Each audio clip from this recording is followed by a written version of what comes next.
Class में boring सा lecture चल रहा था तो मैंने टाइम पास के लिए अपनी ऑनलाइन डेटिंग वाली पार्टनर को एक मैसेज चिपका दिया कि दीदी 50 रुपए की स्ट्रॉबेरी दिला दो ना, अगली बार तुम्हारे गले पर सूद समेत वापस कर दूंगा। पर भाई अगले ही सेकंड जो हुआ उसने मेरे होश उड़ा दिए, क्योंकि वही सेम टू सेम मैसेज सामने बड़ी स्क्रीन पर फ्लैश हो रहा था और हमारी प्रोफेसर, जिन्हें पूरे कॉलेज में लाइसीवर प्रोफेसर के नाम से जाना जाता था, बिल्कुल शांत रहीं और उन्होंने बिना किसी घबराहट के बड़े आराम से टाइप करके जवाब दिया कि बाबू मैं अभी काम कर रही हूँ, बाद में बात करते हैं। मैं तो वहीं सुन्न होकर रह गया। असल में हुआ ये था कि अटेंडेंस और क्रेडिट्स के चक्कर में मेरा रूममेट मुझे जबरदस्ती यहाँ वहाँ के लेक्चर्स में घसीटता फिर रहा था, जहाँ 3 घंटे के अंदर 5 प्रोफेसर बारी बारी आकर अपना ज्ञान पेल चुके थे और मैं नीचे चुपचाप बैठा बैठा बोर हो रहा था। और सच बताऊं तो बैठे बैठे मेरी गांड दुखने लगी थी। तभी जैसे ही छठे प्रोफेसर स्टेज पर आए, पूरी ऑडियंस में अचानक शोर मच गया और मेरा रूममेट भी एकदम एक्साइटेड होकर बोला, देख देख प्रोफेसर लियू आ गए। मैंने ऊपर नजर उठाई तो सामने प्रोफेसर लियू बुयान खड़े थे, जो हमारे डिपार्टमेंट के सबसे कम उम्र के लेजेंडरी प्रोफेसर माने जाते थे।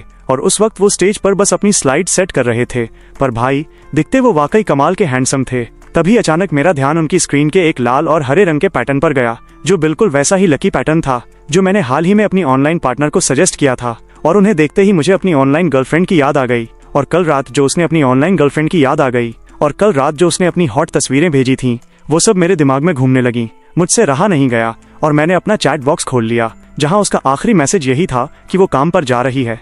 तो मैंने सोचा कि अभी तो वो काम में बिजी होगी, क्यों न थोड़ी मस्ती की जाए और उसकी टांग खींची जाए। इसलिए मैंने फटाफट वही मैसेज दोबारा टाइप करके सेंड कर दिया कि दीदी 50 रुपए की स्ट्रॉबेरी दिला दो ना, अगली बार तुम्हारे गले पर सूद समेत वापस कर दूंगा। मैसेज सेंड होते ही अगले सेकंड पूरी कॉन्फ्रेंस हॉल में हंगामा मच गया और मेरे बगल वाले ने मुझे जोर से चूटी काटी और फुसफुसाया, ओ भाई लिनफेन देख, क्या ये प्रोफेसर लियू का बॉयफ्रेंड है? मैंने झटके से ऊपर देखा तो मेरी सिट्टी पिट्टी गुम हो गई, क्योंकि बड़ी स्क्रीन पर वही सेम मैसेज दिख रहा था जो मैंने अभी अभी भेजा था। और सामने रुयान जो वीचैट पर फाइलें ढूंढ रही थी, वो थोड़ी हैरान हुई, पर उन्होंने तुरंत खुद को संभाला, चैट विंडो बंद की, अपना फोन निकाला और कुछ टाइप करने लगी, जिसके अगले ही पल मेरे फोन पर मेरी ऑनलाइन पार्टनर का रिप्लाई आया कि बाबू मैं अभी काम कर रही हूँ, बाद में बात करते हैं। मैं तो एकदम पत्थर बन गया, जबकि उधर हॉल में हड़कंप मचा हुआ था और सब चिल्ला रहे थे कि मैंने देख लिया, उनका फोन चमका था, ये कितना प्यारा है यार। तभी मेरा दोस्त सीयूई मेरी तरफ घूमा और बोला कि लियू प्रोफेसर का जो अवतार है वो बिल्कुल तेरे जैसा ही है। क्या गजब का इत्तेफाक है ना।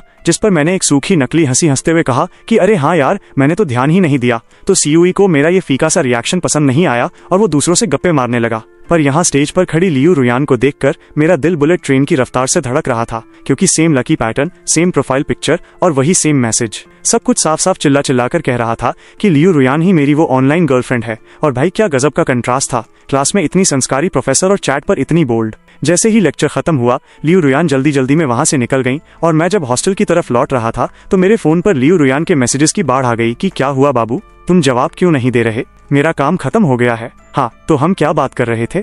मेरा बच्चा क्या कर रहा है? तुम अचानक कहाँ गायब हो गए? तभी मैं बहुत घाई में थी, इसलिए तुम्हें 50 रुपए की स्ट्रॉबेरी दिलाना भूल गई। और तभी अचानक मेरे फोन की स्क्रीन पर एक नोटिफिकेशन आया कि आपको 50,000 रुपए का ट्रांसफर मिला है। मैं एक के बाद एक आ रहे उनके मैसेजेस को देख रहा था और सच बताऊं तो मेरा दिमाग काम करना बंद कर चुका था। लियू रुयान के इस संस्कारी और कड़क चेहरे के पीछे उस इतनी बोल्ड बातें करने वाली लड़की को इमेजिन करना मेरे लिए बहुत मुश्किल हो रहा था। साथ ही मुझे बहुत शर्म भी आ रही थी और समझ नहीं आ रहा था कि क्या रिप्लाई दूं।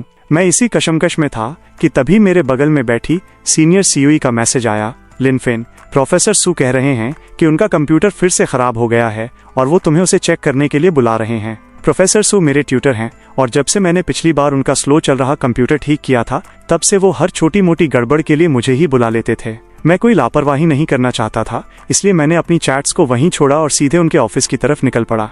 पर जैसे ही मैं ऑफिस पहुंचा, मेरे तो होश उड़ गए, क्योंकि लियू रुयान भी वहीं बैठी थीं।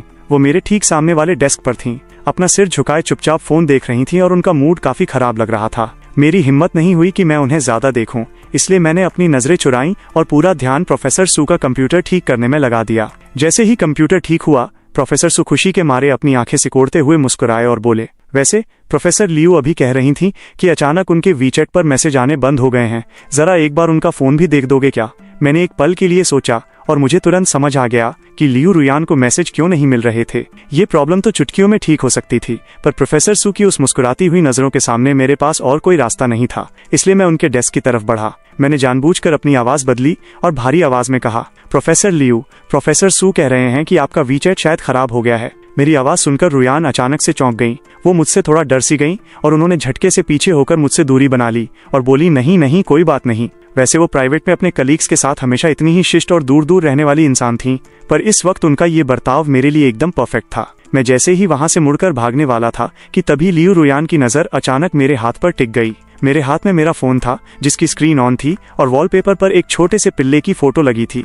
मुझे तुरंत याद आया कि मैंने पहले अपनी ऑनलाइन पार्टनर को अपने कुत्ते की बहुत सारी फोटो भेजी थी और उसी का वॉलपेपर बना रखा था। मैंने बिना देर किए फटाफट फोन अपनी जेब में ठूंस लिया और कहा, प्रोफेसर लियू, अगर और कोई काम नहीं है तो मैं चलता हूँ। तभी रुयान अचानक बोल पड़ी, रुको, क्या मैं तुम्हारा वॉलपेपर देख सकती हूँ?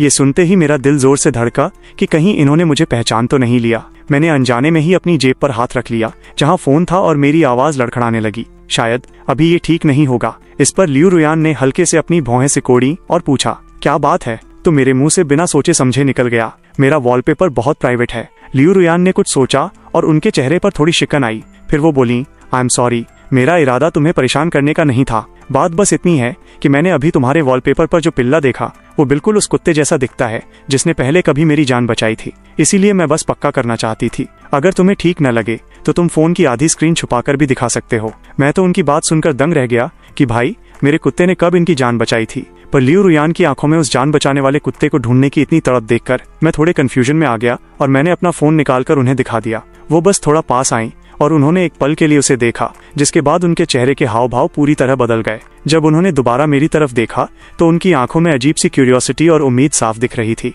और उन्होंने पूछा, ये तुम्हारा ही पिल्ला है ना? मैंने तुरंत अपना फोन पीछे खींच लिया और मन ही मन सोचा, अरे मेरी जान, कैसी जान बचाई? ये तो पक्का मेरा टेस्ट ले रही हैं। इसलिए मैंने तुरंत अपना सिर हिलाते हुए कहा, बिल्कुल नहीं। मैंने पागलों की तरह ना में सिर हिलाया और मेरा दिमाग बुलेट ट्रेन की रफ्तार से दौड़ने लगा और मैंने झूठ बोल दिया कि अरे नहीं, ये तो मेरे भाई का कुत्ता है। लियू रुयान ने थोड़े कंफ्यूजन में अपना सिर झुकाया और पूछा, तुम्हारा भाई? मैंने तुरंत हाँ में हाँ मिलाते हुए बिना कोई आवाज किए अपना फोन निकाला। मैंने फटाफट अपनी सेकेंडरी अकाउंट लॉगिन की जहां मैंने अपनी मेन आईडी से की गई कुछ चैट्स ढूंढ निकाली और बोला, हाँ ये देखो, ये वही फोटो है जो मेरे भाई ने मुझे भेजी थी। उस वक्त मैंने अपनी सेकेंडरी आईडी पर भेजी गई उस एडिट की हुई पिल्ले की फोटो की तरफ इशारा किया ताकि वो मैच कर सकें। मैं मन ही मन भगवान का शुक्रिया अदा कर रहा था कि मुझे अपनी सेकेंडरी आईडी को कबाड़ खाने की तरह यूज करने की आदत थी। लियू रुयान ने पास आकर देखा तो उनकी आंखें तुरंत चमक उठीं और उन्होंने मेरी मेन आईडी के अवतार की तरफ उंगली उठाई और पूछा, क्या ये तुम्हारा भाई है? ये सुनते ही मुझे कुछ गड़बड़ होने का एहसास हुआ तो मैंने तुरंत बात संभालते हुए कहा, हाँ, पर सच बताऊं तो हमारी आपस में उतनी ज्यादा जमती नहीं है। लेकिन लियू रुयान तो मुझसे हाथ मिलाने के लिए उतावली हो गई और बोली, सुनो, क्या तुम मुझे अपना कॉन्टैक्ट नंबर दे सकते हो? शायद आगे चलकर मुझे तुम्हारी मदद की जरूरत पड़े। सच कहूं तो मैं लियू रुयान को अपना नंबर बिल्कुल नहीं देना चाहता था, पर जब उन्होंने ऐसा कहा तो उनकी नजर पास ही खड़े प्रोफेसर सू की तरफ गई। प्रोफेसर सू के पास मेरी मेन आईडी ऑलरेडी थी और अगर लियू रुयान किसी और से मेरा नंबर मांगती तो मेरा भंडाफोड़ होना तय था। इसलिए मैंने न चाहते हुए भी कहा, हाँ हाँ बिल्कुल, क्यों नहीं प्रोफेसर लियू, और मजबूरी में अपनी सेकेंडरी आईडी से उन्हें फ्रेंड लिस्ट में ऐड कर लिया और ऊपर से एक नकली स्माइल दे दी। पर जैसे ही मैं वहां से मुड़ा मेरा चेहरा उतर गया। भाई ये चल क्या रहा है? भले ही लियू रुयान मेरी ऑनलाइन पार्टनर के रूप में मेरी हर बात मानती थी, पर वो इसलिए था क्योंकि उन्हें मेरा ऑनलाइन वाला रूप पसंद था। अगर उन्हें पता चल गया कि असल जिंदगी में मैं उनका स्टूडेंट हूँ और वो मुझे इस तरह पैसे ट्रांसफर कर रही थी तो उनके गुस्से वाले मिजाज को देखते हुए वो तो आग बबूला हो जाएंगी। उस वक्त वो न सिर्फ मुझे छोड़ेंगी बल्कि कॉलेज में भी मेरा जीना हराम कर सकती हैं। इसलिए सबसे बेस्ट यही होगा कि मैं खुद ही चुपचाप उनसे ब्रेकअप कर लूं। भले ही मुझे इस बात का थोड़ा दुख हो रहा था।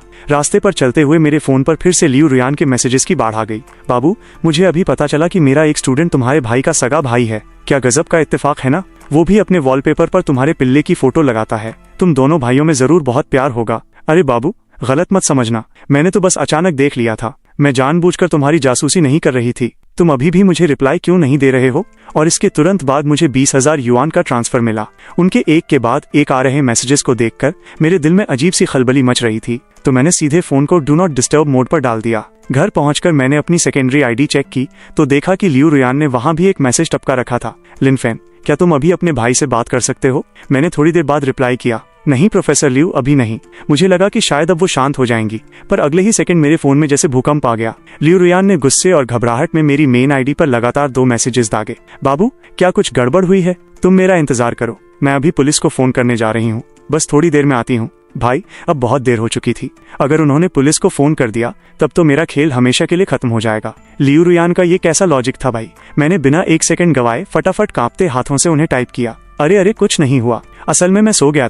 दोपहर में गलती से मेरी आंख लग गई थी। ये पढ़कर लियू रुयान ने चैन की सांस ली और बोली, चलो अच्छा हुआ। बाबू, तुमने तो मुझे डरा ही दिया था। क्या तुमने अभी तक खाना नहीं खाया? जल्दी से पैसे एक्सेप्ट करो और जाकर कुछ खा लो। आज जब तुमने मुझे रिप्लाई नहीं दिया तो मैं बहुत डर गई थी। बाबू, तुम मुझसे प्यार नहीं करते ना, तुम मुझे नहीं चाहते, है ना? उसका ये मैसेज देखकर मेरे दिल में एक अजीब सा दर्द हुआ, जैसे किसी ने सीने में खंजर घोंप दिया हो। लियू रुयान हमेशा मेरा कितना ख्याल रखती थी, कितनी केयरिंग थी, और ऊपर से मुझ पर दिल खोलकर पैसे भी खर्च करती थी। ऐसे में उससे अचानक ब्रेकअप करना बहुत गलत होता। पर अगर मैं ऐसे ही चलता रहा तो आखिर कब तक इस सच को छुपा पाऊंगा? मैं जितना इस बारे में सोच रहा था उतना ही डक्सी हो रहा था। मेरा गला भर आया और आंख से 2 गर्म आंसू टपक गए। तभी मेरा रूममेट ठीक मेरे पीछे से गुजरा और मुझे रोता देख चौंक गया। लिन फैन, क्या हुआ भाई तेरे को?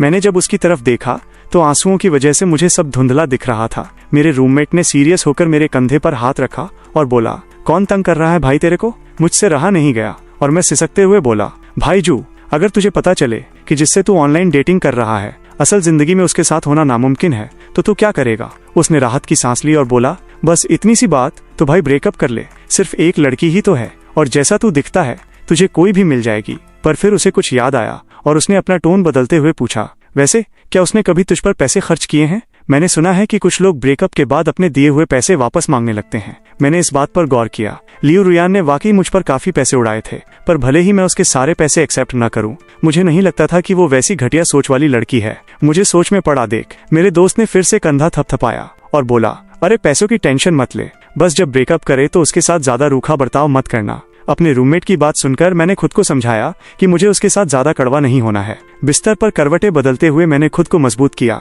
और उसे एक मैसेज भेजा, बाबू, अगर किसी दिन हमारा ब्रेकअप हो गया तो क्या तुम मुझसे नफरत करोगी? मैं ये भेज ही रहा था कि तभी लियू रुयान का मैसेज आ गया, क्या आज तुम्हें मेरी हॉट फोटोज देखनी है? मुझे लगा कल रात जो मैंने फोटोज भेजी थी वो तुम्हें बहुत पसंद आई थी। मैंने भारी मन से रिप्लाई किया, दीदी अब फोटोज मत भेजा करो, मुझे ये सब चीजें पसंद नहीं है। उसने तुरंत एक सवालिया निशान वाला इमोजी भेजा और लिखा, पर कल रात तो तुम बहुत खुश थे। मैंने अपनी आंखें बंद कर ली और लिखा, वो पुरानी बातें थीं, अब मैं बदल गया हूँ दीदी। लियू रुयान ने एक रोने वाला इमोजी भेजा और उसके बाद काफी देर तक उसका कोई मैसेज नहीं आया। फिर मैंने अपनी सेकेंडरी आईडी चेक की तो देखा कि लियू रुयान उम्मीद के मुताबिक वहीं पहुंची हुई थी और उसने लिखा था, क्लासमेट ह्यानचेन, क्या तुम अपने भाई से उसकी गर्लफ्रेंड के बारे में पूछ सकते हो? तुम्हारा भाई आज बहुत खराब मूड में है। मैंने सोचा, गर्लफ्रेंड? क्या मेरी कोई गर्लफ्रेंड है? हाँ भाई, खुद पूछ लो तो पता चल जाएगा। तभी मेरे दिमाग में एक आइडिया आया। मैंने अपनी सेकेंडरी आईडी से अपनी मेन आईडी पर मैसेज किया और नाटक रचते हुए पूछा, भाई क्या तेरी कोई गर्लफ्रेंड है? फिर मेन आईडी से रिप्लाई किया, नहीं भाई, सच में नहीं है।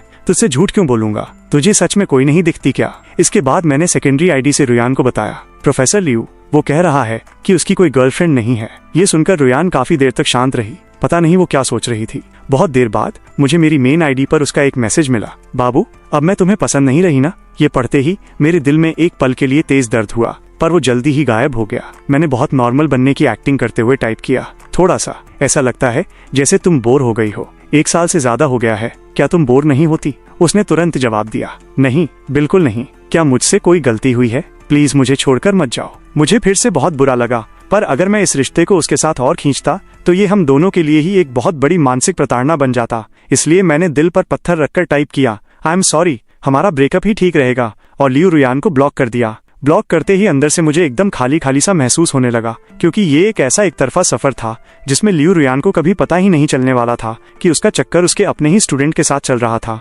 इसके बाद मैंने अपनी लाइफ को पहले की तरह नॉर्मल जीने की कोशिश तो की, पर अनजाने में ही मैं अपनी लाइफ की हर छोटी बड़ी चीजें लियू रुयान के साथ शेयर करने के लिए मचल जाता था। और फिर अचानक याद आता कि अरे, मैं तो उसे ब्लॉक कर चुका हूँ। लियू रुयान ने मेरी सेकेंडरी आईडी के जरिए भी मुझसे कांटेक्ट करने की कोशिश की थी, पर जब मैंने वहां से भी साफ साफ कह दिया कि उसने मुझे रिजेक्ट कर दिया है, तो उसने मेरी सेकेंडरी आईडी पर भी मैसेज करना बंद कर दिया। शायद उसने अब इस सच को स्वीकार कर लिया था। फिर एक दिन प्रोफेसर सू ने मुझे दोबारा अपना कंप्यूटर ठीक करने के लिए बुलाया, और जब मैं वहां सेटिंग फिक्स कर रहा था तो अचानक न चाहते हुए भी मेरी नजर उनके फोन पर गई जो वो किसी से बात कर रहे थे। क्या? कौन से हॉस्पिटल में? मैं बस अभी वहाँ पहुँचता हूँ। मैंने घबराकर पूछा, क्या हुआ प्रोफेसर सू? कौन बीमार है? तो वो बोले, प्रोफेसर लियू, तुम भी तो उन्हें जानते ही हो, पता नहीं पिछले कुछ दिनों से उन्हें क्या हो गया है। मैंने चौंक कर पूछा, क्या? प्रोफेसर लियू को क्या हुआ? वो बोले, कुछ दिनों से उन्होंने खाना पीना बिल्कुल छोड़ दिया है और अभी अभी वो घर पर बेहोश होकर गिर गईं। ये सुनकर मुझे ऐसा लगा जैसे मेरे ऊपर आसमान ही टूट पड़ा हो। उन्होंने खाना पीना छोड़ दिया है? क्या ये सब मेरी वजह से हुआ है? मैं इससे पहले कि उनसे कुछ और डिटेल में पूछता, प्रोफेसर सू अपना बैग टांगकर आनन फानन में वहाँ से निकल चुके थे। प्रोफेसर सू के खाली ऑफिस में बैठे बैठे मेरा दम घुट रहा था। मैंने लगभग 2 घंटे तक इंतजार किया और फिर खुद को रोक नहीं पाया और प्रोफेसर सू को फोन लगा दिया। काफी देर बाद उन्होंने बहुत ही थकी हुई आवाज में फोन उठाया तो मैंने कहा, प्रोफेसर, मैं लिनफेन बोल रहा हूँ। मैं बस ये पूछना चाहता था कि प्रोफेसर लियू अब कैसी हैं? मेरा एक रिश्तेदार उसी हॉस्पिटल में काम करता है, शायद मैं कुछ मदद कर सकूं। प्रोफेसर सू बोले, थैंक यू लिनफेन, पर अब सब ठीक है। इस पगली का दिल टूट गया है जिसकी वजह से इसका शुगर लेवल एकदम गिर गया था और ऊपर से इसे पहले ही पेट की बीमारी है, इसलिए इसे कुछ दिन हॉस्पिटल में ही रहना पड़ेगा।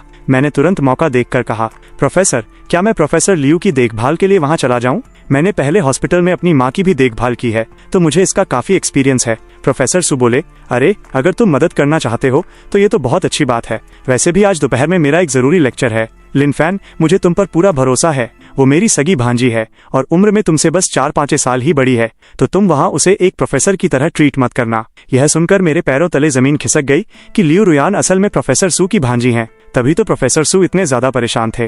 प्रोफेसर सू के दिए हुए एड्रेस के मुताबिक मैं बिना वक्त गवाए तुरंत हॉस्पिटल पहुंच गया और जैसे ही मैंने वार्ड के कमरे में कदम रखा तो देखा कि लियू रुयान बेड पर लेटी हुई थी और उनके हाथ में ड्रिप चढ़ रही थी। वो बहुत ही कमजोर और पीली दिख रही थी और उनकी आंखों में ताजे आंसू तैर रहे थे। मैं चुपचाप उनके पास गया और साइड टेबल पर रखी टोकरी से एक संतरा उठाने लगा और बोला, प्रोफेसर लियू, मेरे भाई ने मुझे सब कुछ बता दिया है। उसने कहा कि ब्रेकअप सिर्फ इसलिए हुआ क्योंकि आप दोनों के विचार आपस में नहीं मिलते थे।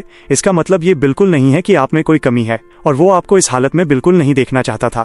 उसने कहा है कि आप अपना अच्छे से ख्याल रखें। लियू रुयान ने मेरे हाथ में मौजूद संतरे को इस तरह देखा जैसे उन्हें अचानक कुछ याद आ गया हो। फिर उन्होंने फ्रूट बास्केट से एक आलू बुखारा उठाया और मेरी तरफ बढ़ाते हुए कहा, लो, तुम भी थोड़ा खा लो। मैंने अपना सिर हिलाते हुए मना किया, थैंक यू, पर मुझे आलू बुखारा बिल्कुल पसंद नहीं है। मेरी बात सुनकर वो 1 सेकंड के लिए ठिठक गई। उन्होंने पूरा ध्यान लगाकर मेरी तरफ देखा और बोली, तुम बिल्कुल अपने भाई जैसे दिखते हो। तुम दोनों में से किसी को भी आलू बुखारा पसंद नहीं है और तुम दोनों ही संतरे के ऊपर के सफेद रेशे निकाल निकाल कर खाते हो। भाई, ये वो पर्सनल आदतें थीं जो मैंने चैटिंग के दौरान अपनी ऑनलाइन गर्लफ्रेंड को बताई थी और उसे एक एक बात याद थी। ये सुनते ही मेरे हाथ कांपने लगे और मैंने बात पलटने के लिए कहा, अच्छा, सच में आपकी बातें सुनकर तो ऐसा ही लग रहा है। तुम्हारी आवाज भी काफी हद तक वैसी ही लग रही है। ये सुनते ही मैंने तुरंत घबराकर अपनी आवाज को और भारी बनाने की कोशिश की, नहीं तो। पर लियू रुयान बेड पर इस तरह उठकर बैठ गईं, मानो उनमें अचानक कोई ताकत आ गई हो और बोली, अपनी आवाज को भारी बनाने की कोशिश मत करो।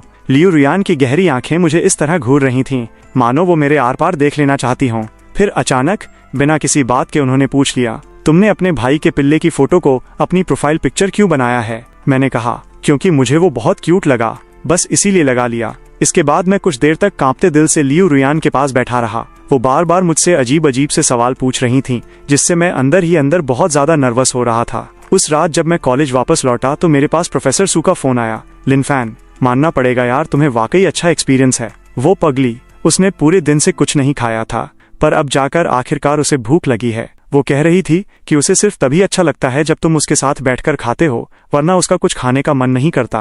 क्या तुम आने वाले कुछ दिनों में थोड़ा समय निकालकर उससे मिलने जा सकते हो? मैं प्रोफेसर सू की किसी बात को मना करने की हिम्मत कभी नहीं कर सकता था, और खासकर तब जब ये पूरा मामला मेरी ही वजह से शुरू हुआ था। पर मेरे दिमाग में एक ही बात चल रही थी कि लियू रुयान ने प्रोफेसर सू से ऐसा क्यों कहा? क्या उसने सच में कुछ पकड़ लिया है? मैं जितना सोच रहा था, मेरी धड़कनें उतनी ही बढ़ रही थीं। जब मैं दोबारा लियू रुयान के लिए खाना लेकर पहुंचा तो मुझे देखते ही उसने अपनी भौहें सिकोड़ी और पूछा, तुम्हें क्या हुआ है? मैंने तुरंत थोड़ा पीछे हटते हुए उससे दूरी बनाई और कहा, अरे कुछ नहीं, बस नींद पूरी नहीं हुई है, मैं ठीक हूँ। वैसे मुझे अपनी पढ़ाई पर भी ध्यान देना है। उसने पूछा, तुम रोज आओगे ना? मैंने कहा कि प्रोफेसर सू ने 3 दिन के लिए कहा है। यह सुनकर लियू रुयान ने अपना सिर उठाया और बिना कुछ बोले बस मुझे देखती रही। फिर आंखों में आंसू भरकर बोली, मेरा खाना खाने का कोई मूड नहीं है। उसकी ये हालत देखकर मेरा दिल तुरंत पिघल गया और मैंने कहा, ठीक है, 1 हफ्ता ही सही, मैं 1 हफ्ते तक आऊंगा।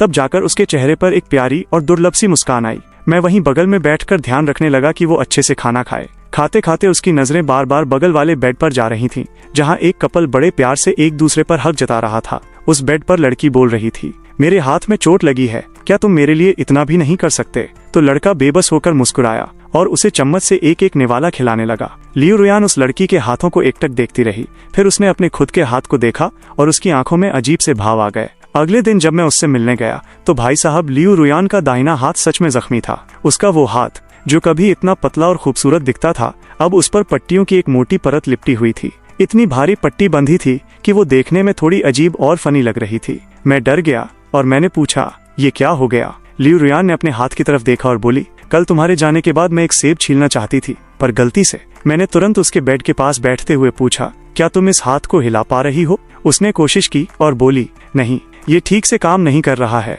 और डॉक्टर ने मुझे सीधे हाथ का इस्तेमाल करने से मना किया है, पर मुझे उल्टे हाथ से काम करने की आदत नहीं है। अब मैं क्या करूं?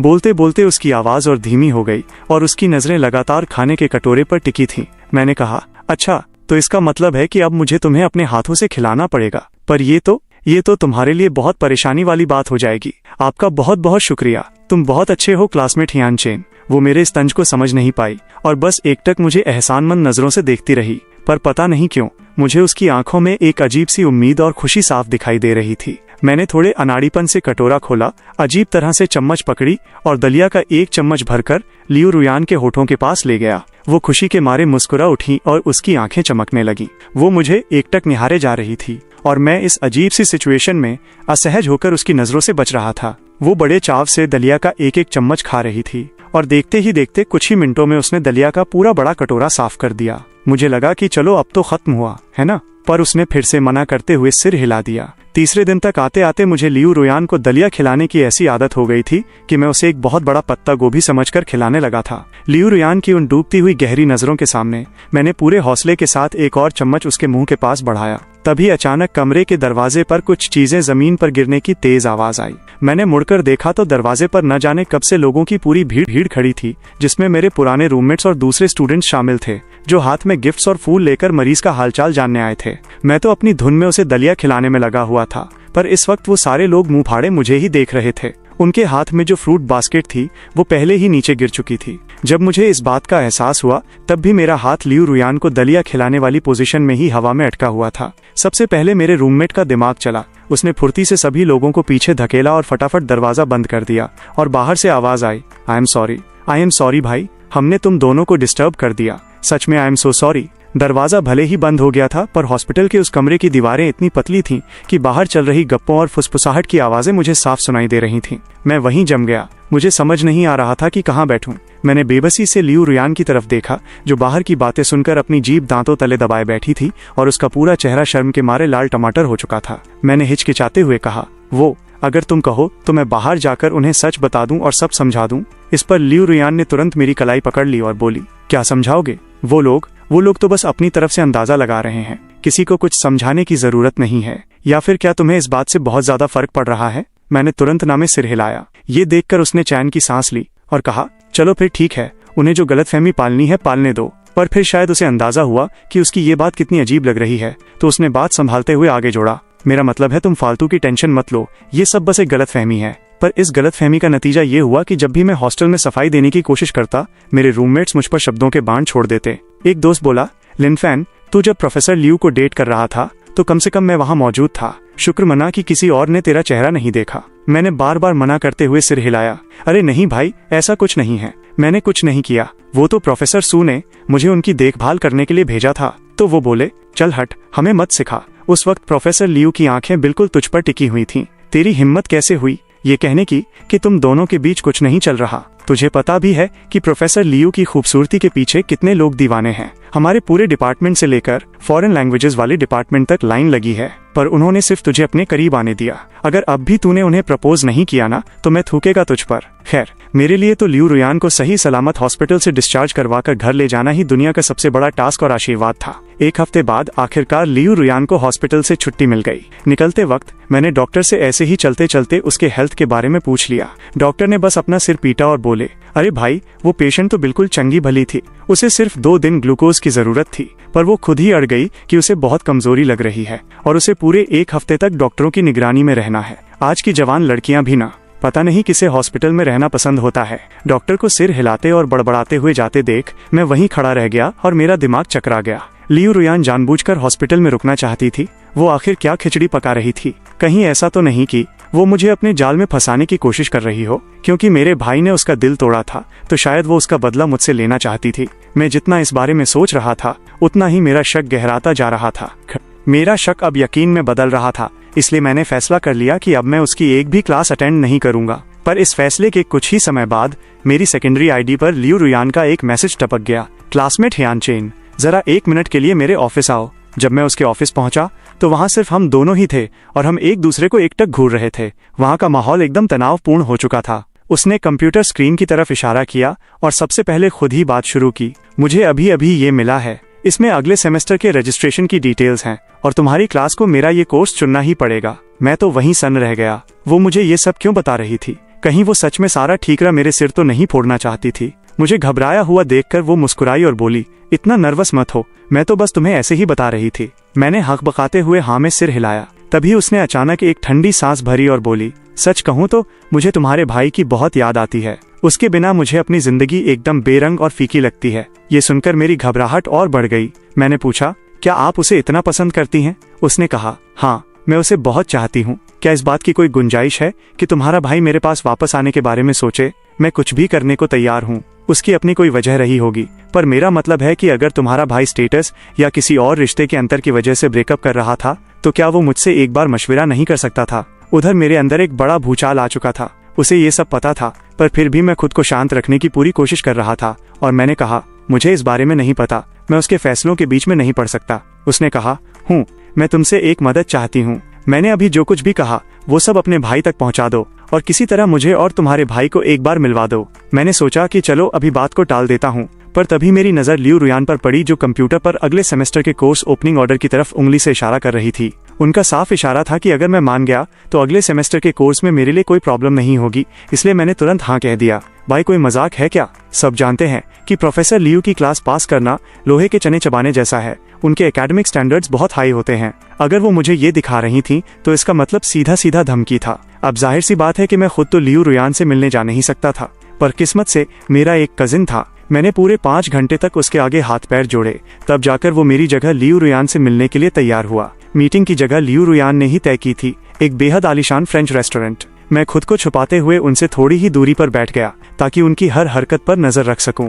जब मेरा भाई वहां पहुंचा तो रुयान ने मुस्कुराते हुए ऊपर देखा, पर अगले ही पल उनकी वो मुस्कान उनके चेहरे पर ही फ्रीज हो गई। लेकिन वो बस एक पल के लिए था। उसके बाद वो दोनों बहुत खुश होकर बातें करने लगे। मैं साइड से लगातार उन दोनों को देख रहा था और वो दोनों बिना रुके बस गप्पे मारे जा रहे थे। डर के मारे मैंने अपने हाथ में पकड़ी लेदर की छोटी टोपी को मरोड़कर रख दिया था। जब मीटिंग खत्म हुई और मेरे भाई ने आकर मेरी पीठ थपथपाई, तब जाकर मेरी जान में जान आई। उसके चेहरे पे गजब का एक्साइटमेंट था और वो बोला, ओ भाई, तुझे इंटरनेट पर इतनी कमाल की लड़की कहाँ से मिल गई रे? ब्रेकअप? क्यों ब्रेकअप करना है भाई? मैं तेरी बात आगे बढ़ाने में पूरी मदद करूंगा। पर यार, उसने पैचअप को लेकर कोई बात नहीं की। वो तो बस नॉर्मल रोजमर्रा की बातें कर रही थी। ऐसा लगा ही नहीं कि वो पैचअप के लिए आई थी। मैंने इस बात पर थोड़ा दिमाग दौड़ाया और पूछा, क्या तू सीरियस है? कहीं तू झूठ तो नहीं बोल रहा? वो बोला, अरे मैं सीरियसली कह रहा हूँ। इतनी खूबसूरत लड़की तो मुझे भी बहुत पसंद है। चल अब तू जा और उससे कह कि तेरा डेंजर जोन वाला नंबर हटा दे। वो तुरंत मान गया और जाने के लिए मुड़ा,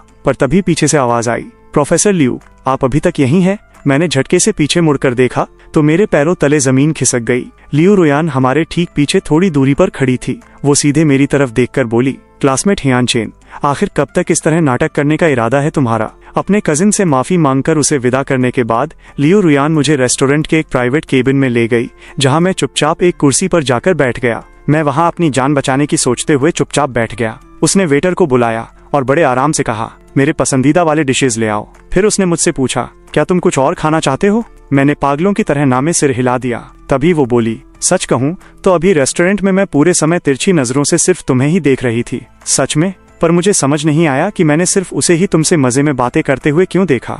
मुझे शांत देखकर उसने अपना सिर झुकाया और मेरे करीब आकर देखते हुए बोली, तुम वाकई मुझसे बात नहीं करना चाहते ना? मैंने अपने हाथ में पकड़े वाइन के ग्लास को देखा और एक हल्की सी बेबसी भरी हंसी हंसते हुए कहा, अरे जब आपको पता चल ही गया है तो अगर आप नहीं बताना चाहती तो मत बताइए। वो बोली, मैं बताना चाहती हूँ, तुम्हारे साथ जुड़ी हर बात मैं बताना चाहती हूँ। जब मैंने हॉस्पिटल में तुम्हारी वो छोटी छोटी आदतें देखी थी तभी से मुझे शक होने लगा था। उसके बाद मैंने अपने अंकल से तुम्हारा वीचैट नंबर मांग लिया। भाई साहब, अब तो मेरा ऐसा मन कर रहा था कि कहीं कोई गड्ढा मिले और मैं उसमें समा जाऊं। तो इसका मतलब इन्हें हॉस्पिटल जाने वाले दिन से ही सब पता था। कोई ताज्जुब नहीं कि अगले कुछ दिनों तक वो मुझे लेकर इतनी चौकन्नी थी। मैंने घबराते हुए उनसे माफी मांगना शुरू कर दिया। मैं लगभग रोने वाली हालत में झुककर बोला, आई एम सॉरी, मेरा आपको धोखा देने का कोई इरादा नहीं था। मैं आपसे वादा करता हूँ कि आपका ये सीक्रेट किसी को नहीं बताऊंगा। पर लियू रुयान ने मजबूती से मेरा हाथ थमा और बड़ी संजीदगी से मेरी आंखों में देखते हुए बोली, तुम्हें मुझसे माफी मांगने की कोई जरूरत नहीं है। और जिस सीक्रेट की तुम बात कर रहे हो,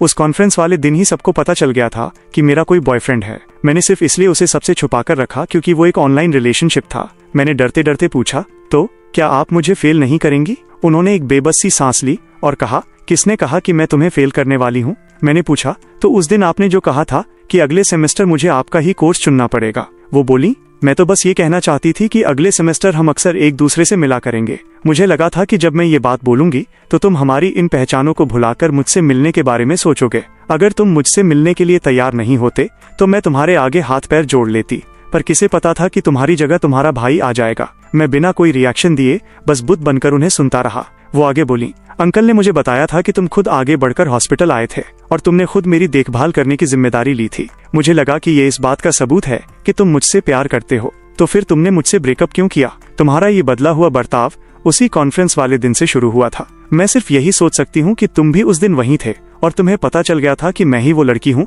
जिससे तुम ऑनलाइन डेट कर रहे थे। इसलिए मुझसे ब्रेकअप करने की इकलौती वजह यही हो सकती है कि मैं असल जिंदगी में तुम्हारी उम्मीदों पर खरी नहीं उतरी। तुम्हें मेरे जरिए भेजी गई तस्वीरें बहुत पसंद आती थी। इसका मतलब मेरी शक्ल सूरत में कोई दिक्कत नहीं है। तो फिर बात सिर्फ मेरी इस पहचान पर आकर टिकती है। उन्होंने एक एक बात का ऐसा सटीक एनालिसिस किया कि मैं दंग रह गया। ऐसा लगा जैसे उन्हें आखिरी शब्द तक सब कुछ पता हो। लियू रुयान ने मानो अपनी पूरी ताकत बटोरते हुए आखिरी सवाल पूछा, जियन चेन, क्या तुम्हें प्रोफेसर और स्टूडेंट वाला ये रिश्ता पसंद नहीं है? मैंने बिना एक पल गंवाए तुरंत जवाब दिया, नहीं, ऐसी बात नहीं है। उसने पूछा, तो फिर बात क्या है? मैंने कहा, मुझे लगता है कि मैं आपको पसंद नहीं आऊंगा। प्रोफेसर लियू, क्या आपको पता है कि कॉलेज में कितने लोग आपकी एक झलक के दीवाने हैं? और क्या आपको पता है कि उस ऑनलाइन अकाउंट के पीछे मेरे जैसा एक आम सा स्टूडेंट था? क्या ये जानने के बाद भी आप मुझे पसंद करेंगी? ये सुनकर वो एकदम हैरान रह गई। मेरे अंदर एक अजीब सी लाचारी और मायूसी की भावना घर करने लगी थी। मुझे लग रहा था कि मेरा डर सही है, पर लियू रुयान ने तुरंत पलटकर कहा, क्या तुम खुद को एक आम स्टूडेंट समझते हो? तुम स्टूडेंट एसोसिएशन के प्रेसिडेंट हो। तुम इंजीनियरिंग डिपार्टमेंट में हर साल टॉप 3 में आते हो और तुमने सब्जेक्ट कॉम्पिटिशन्स में 2-2 गोल्ड मेडल जीते हैं। तुम मेरे अंकल के सबसे पसंदीदा और होनहार स्टूडेंट हो। क्या तुम इसे एक आम स्टूडेंट कहते हो? और क्या तुम्हें खुद अंदाजा भी नहीं है कि तुम कितने हैंडसम हो? मैं तो शुरू से ही तुम्हारे उस रूप से प्यार करती हूँ जिसके पीछे कोई दिखावा नहीं था। तुम जैसे भी रहो, मैं तुमसे ही प्यार करूंगी। और जहाँ तक प्रोफेसर और स्टूडेंट के रिश्ते की बात है, जब तक सामने तुम हो, मुझे इस बात से कोई फर्क नहीं पड़ता, बल्कि मैं बहुत खुश हूँ। यह सुनकर मेरे चेहरे के हाव भाव एकदम जम गए। मैंने मुंह तो खोला पर गले से कोई आवाज नहीं निकली। मैंने हैरान होते हुए कहा, आपने तो मेरी पूरी कुंडली ही खंगाल मारी है। इस पर वो तुरंत चौंक कर बोली, अरे नहीं, मैंने कोई जासूसी नहीं की। ये सब तो मुझे मेरे अंकल ने बताया था। वो तुम्हें बहुत पसंद करते हैं। उनकी ये बातें सुनकर मेरे अंदर खोया हुआ कॉन्फिडेंस अचानक वापस आ गया। पर फिर भी मैंने झिझकते हुए कहा, पर कॉलेज में तो आपकी इमेज हमेशा एक कड़क और शांत रहने वाली आइस गॉडेस जैसी रही है। आप यकीनन नहीं चाहेंगी कि लोगों को हमारे बारे में पता चले। इस पर वो मुस्कुराई और बोली, जब मैं तुम्हारे साथ चैट करती थी, मैं वैसी ही थी जैसी मैं असल में हूँ। मैंने कोई झूठी इमेज नहीं बनाई थी। बात बस इतनी है कि मुझे बाकी फालतू चीजों में कोई इंटरेस्ट नहीं है, पर तुम्हारे साथ बात अलग है। अगर तुम चाहते हो कि मैं अपनी लाइफस्टाइल बदल लूं, तो मैं उसके लिए भी पूरी तरह तैयार हूँ। आखिरकार रुयान ने मुझे मना ही लिया और मैंने उसे ब्लॉक लिस्ट से बाहर कर दिया। जैसे ही मैंने उसे अनब्लॉक किया, भाई साहब, मेरे फोन पर तुरंत 5000 रुपए का ट्रांसफर आ गया। मैं एकदम चकरा गया और पूछा, ये क्या कर रही हो? वो हंसकर बोली, ताकि मैं चेक कर सकूं कि तुमने मुझे सच में अनब्लॉक किया है या नहीं। जब हमारा ब्रेकअप हुआ था तब मैंने कई बार पैसे भेजकर चेक करने की कोशिश की थी। मुझे थोड़ी शर्मिंदगी महसूस हुई तो मैंने बात पलटने के लिए पूछा, अच्छा तो फिर अब हमारे बीच क्या रिश्ता है? पर मैं कुछ सोच पाता उससे पहले ही उसने मुझसे भी तेज स्पीड से पैसे ट्रांसफर कर दिए और बोली, तुमने ही तो कहा था कि 50 रुपए की स्ट्रॉबेरी दिला दो और अगली बार उसे मेरे गले पर सूद समेत वापस करोगे। अब वक्त आ गया है कि तुम अपना वो वादा पूरा करो। मैंने शर्म से पानी पानी होते हुए कहा, अरे यार, मेरा तो मुंह दिखाने लायक नहीं बचा, पर तुमने बहुत ज्यादा पैसे ट्रांसफर कर दिए हैं। इस पर वो शरारत से बोली, अब मैं चाहती हूँ कि तुम मुझे इसका 100 गुना वापस करो। और देखते ही देखते अगला सेमेस्टर आ गया। जैसा कि लियू रुयान ने पहले ही कहा था, हमें उसके कोर्स की क्लास चुननी ही पड़ी। पहली ही क्लास में वो स्टेज पर आकर खड़ी हुई। अपने रिसर्च एक्सपीरियंस के पूरे 3 पन्ने पढ़कर सुनाने के बाद उसने बड़े कैजुअल अंदाज में अपने मैरिटल स्टेटस पर बात की। उसने खास तौर पर मुस्कुराते हुए जोड़ा, वैसे फिलहाल मेरी शादी नहीं हुई है, पर मैं अपने बॉयफ्रेंड के साथ बहुत खुश हूँ। ये कहते हुए उसकी मुस्कुराती हुई नजरें दबे छुपे अंदाज में सीधे मेरी तरफ घूमी। मैं क्लास की पीछे से दूसरी रो के कोने में एकदम दुबक कर बैठा हुआ था और अपना सिर नीचे झुकाए था ताकि उससे नजरें न मिले। तभी मेरे रूममेट ने फिर से मेरी शर्ट खींची और फुसफुसाया, ओए शाओचेन, तू कहाँ देख रहा है बे? देख, प्रोफेसर लियू आज कितनी खुश होकर हंस रही हैं। पहले तो वो हमेशा बहुत सीरियस रहती थीं, पर ऐसा लगता है कि उन्हें हमारी क्लास कुछ ज्यादा ही पसंद आ गई है। मैंने बहुत सावधानी से ऊपर देखा तो सीधे मेरी नजरें उसकी नजरों से टकरा गईं। मुझे तुरंत एक बहुत बुरा एहसास हुआ और भाई, मेरा डर बिल्कुल सही निकला। जैसे ही क्लास में सवाल जवाब का वक्त आया, उसने बड़े प्यार से पोडियम से आवाज लगाई, क्लासमेट जियन चेन, जरा खड़े होना। उस एक क्लास में मुझे जितनी बार खड़ा होना पड़ा, उतना तो मैं पिछले पूरे सेमेस्टर में मिलाकर भी खड़ा नहीं हुआ था। 1 साल बाद मेरा ग्रेजुएशन पूरा हो गया। अब लियू रुयान और मेरे बीच का वो छुपा छुपाया ऑनलाइन वाला प्यार खत्म हो चुका था और हम असल जिंदगी में आ चुके थे। हम दोनों सरेआम एक दूसरे का हाथ थमकर शॉपिंग कर रहे थे कि तभी लियू रुयान ने अचानक एक गहरी और सुकून भरी सांस ली और बोली, मैं कितनी खुश हूँ ना। रात के वक्त जब हम एक बेकरी के पास से गुजरे तो वहाँ रेडियो पर एक अनाउंसमेंट चल रही थी कि मिड ऑटम फेस्टिवल आने वाला है। अपने सबसे खास इंसान के साथ मून केक खरीदें और इस रोमांटिक चांदनी रात का जश्न मनाएं। लियू रुयान वहीं रुक गई। उसने आसमान की तरफ देखा जहाँ एक बेहद चमकदार चांद पूरी आबोहवा के साथ चमक रहा था। उसने मेरी तरफ देखा और बोली, जियन चेन, तुम्हें पता है, मुझे हमेशा से लगता था कि चांद बहुत ही पवित्र खूबसूरत होता है और उसकी चांदनी हर तरफ बिखरी होती है, पर पूरे आसमान में चांद सिर्फ एक ही होता है। इससे पहले कि मैं उसकी नजरों का पीछा करते हुए आसमान को ठीक से देख पाता, मुझे अचानक अपने गाल पर एक बेहद गर्म और प्यारा सा एहसास हुआ। उसने मेरे गाल को चूम लिया था। वो मेरे पास झुकी और मेरे कान में धीरे से फुसफुसाया, जियन चेन, तुम ही मेरे चांद हो। और उस खूबसूरत चांदनी रात के साए में हम दोनों के आपस में बंधे हुए हाथ और